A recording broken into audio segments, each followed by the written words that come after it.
Hello everyone, welcome to a new video. New trailer for Awakened Orochi, but it's not a gameplay trailer. Instead, it's only a teaser. If you play the trailer right now, they'll announce that it's the third paid team, but they only show renders.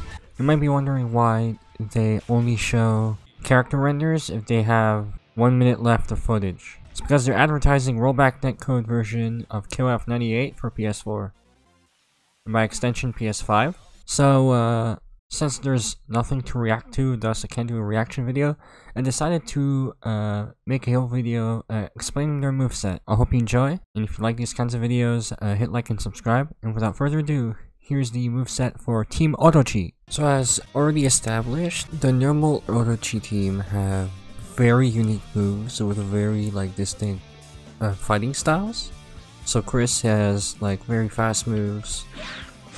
Shermie's a grappler, and Yashiro is a powerhouse. However, when the three of them learn that they're a Hakeshu, they get brand new moveset, primarily based on the movesets of Team Japan. So Chris, instead of being a super speedy character, while he does have the same normals and command normals, his special moves and super moves are more akin to a Shoto, and based on Kyo.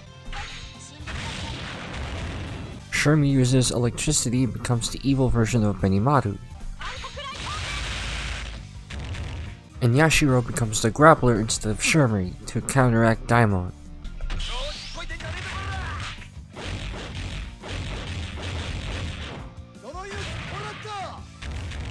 So let's go over each move one by one. I'm only going to cover specials and supers since their normals and command normals are the exact same as their standard counterpart, unless that changes in KOFXV. So quarter circle forward punch is fireball. It's not so much a Shoto fireball as a very unusual one. It's basically what Elizabeth had this in 15, but it hits multiple times. It's not easy to combo because of its slow start up, but it's something you can use in neutral to either keep your opponent in check or wake up Oki. Every Shoto not only has a fireball but also a Shoryuken, and you can do that by inputting its appropriate command. Light version does one uppercut, and the heavy version does two. And it's actually easier to combo into this move than the fireball. Quarter circle backing punch is a jumping move. This might seem like a good combo ender for how fast this move comes out and how easy it is to input, but unfortunately it does not hit crouchers except Chang, because the hitbox starts at the top and then gradually goes down, and if you're crouching it's not going to be true. Yeah, it's not a 3-hit combo, so it's not true. It's also unsafe on block, and it's not an overhead. Half circle forward kick is his command grab. Command grab that has a little bit of invincibility, so you can use it to open up your opponent, and you have some follow-ups after it, but it's very limited.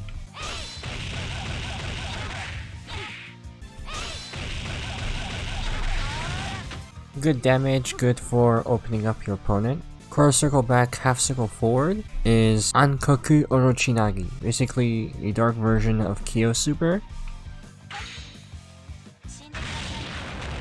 Since it's pretty much the same move, we don't need to focus on it too much. So instead, let's focus on this other super. So way before Ash Crimson does, Chris has an Oki Ball, a very slow moving projectile they can start chasing after.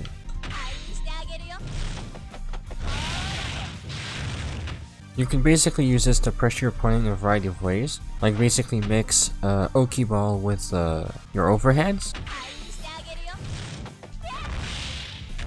or maybe go for a command grab.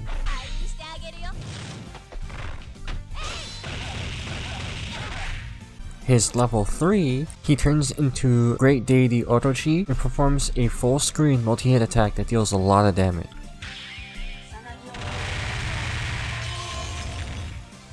Now if you played as Orochi in 97 and 98 UM, this move is typically immediate.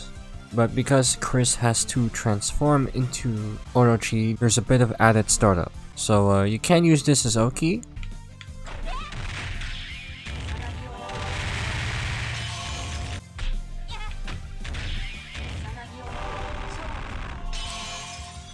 Effectively use this at the end of a round to chip someone to death, if you have the bars, that is. So that's basically Chris. So let's move on to, in my opinion, has the more interesting moveset of the Awakened Orochi, which is Shirmi. Like I said, she counters Benimaru, so she has electric attacks. Quarter Circle Back Punch is Yatanagi no Muchi, which is a 2-hit electric slash that you can use in combos.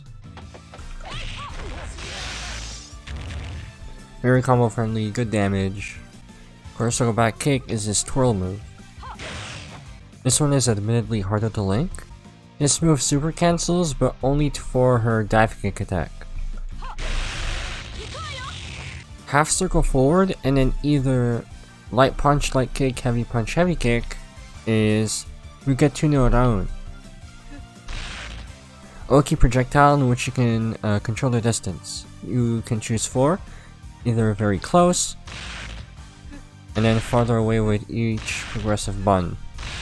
Good Oki, and for reasons I'll go into later, it's gonna force them to block. Quarter circle forward kick while in the air is Raijin no 2, which is a very fast kick attack that you can do in the air. Light version is very fast and you can do it out of forward A command normal. Heavy version doesn't combo as well, it's slower, but it has a lot of boost. A lot of coverage, good hitbox. Very good move because the big hitbox not only lets you use it in combos, but also you could use it in neutral, such as when you're backdashing, you can prevent your opponent from directly running at you, since during backdashes you're airborne, so you can use airborne attacks. Taikuri Mikazuchi. Shirmi shocks herself with a lightning strike. So this move has a lot of hit stun. Enough hit stun to combo a bunch of stuff into it. However, the hitbox is really small, so it's something you can only do when you're up close. Now her supers. Dive kick super. Similar to what Isla has in KOFXV. It's very easy to confirm this into normals, command normals, and a variety of moves. Unkokura Koken, evil version of Benimaru's Raikoken, so let's move on. And possibly my favorite move in the game, Unmei no Ya. This projectile, but it's unblockable, and if it hits, it triggers the level 3 super.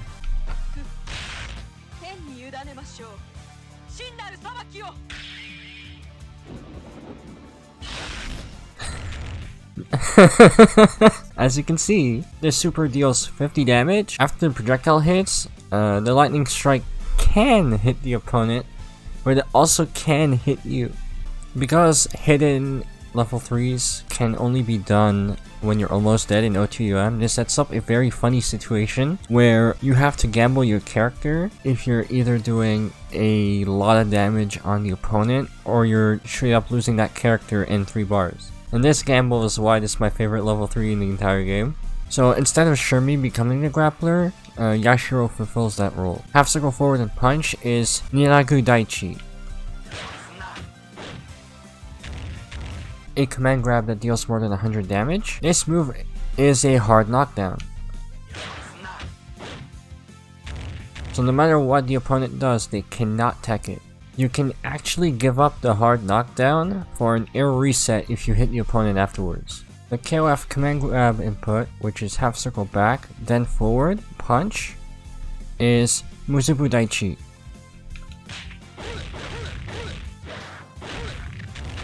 A frame 1 command grab with hard knockdown. That deals generally good damage. Otoru Daichi, which is half circle forward and kick. Possibly his weakest command grab, but that's because he runs towards you. And given how fast he runs, the run speed's not that bad. You can probably catch a few back dashes with this, like a few back rolls. First circle back and punch is Kujiku Daichi. A side switch command grab. It deals 0 damage, but you get follow-ups after. However, the hitbox is not exactly generous. And finally, Unaru Daichi. A very slow hand slap that has a lot of active frames and has a very good frame advantage. If you manage to hit it, you can link it into your instant command grab in the corner.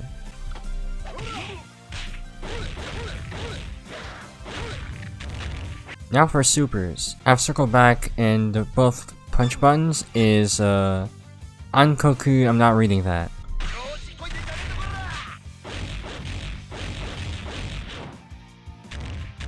Frame 1 command grab with a lot of time to move after it has ended, so you have a lot of opportunities for Oki and mix-ups. Araburu Daichi is core circle forward twice and kick.